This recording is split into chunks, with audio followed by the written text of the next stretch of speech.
Gara-gara diterpa angin kencang, pohon berukuran besar roboh dan menimpa tiang lampu serta tiang rambu lalu lintas hingga menutup ruas Jalan Bogor di kawasan Keramat Jati, Jakarta Timur. Akibatnya terjadi kemacetan di dua arah.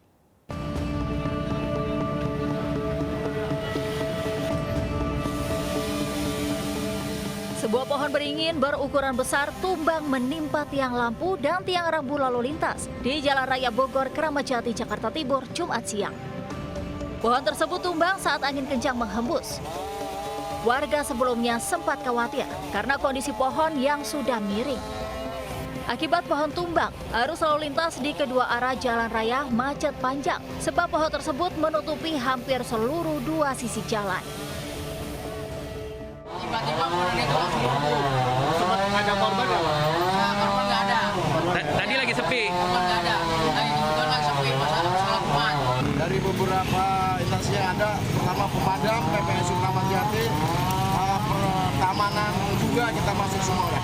Ini kita sudah lakukan bagaimana upaya kita lalin ini segera lancar kembali untuk tidak terjadi kemacetan yang begitu panjang. Petugas yang datang langsung mengevakuasi pohon serta tiang lampu dan tiang rambu guna membuka kembali akses jalan. Dari Jakarta, Rio Manik, Ayus melaporkan.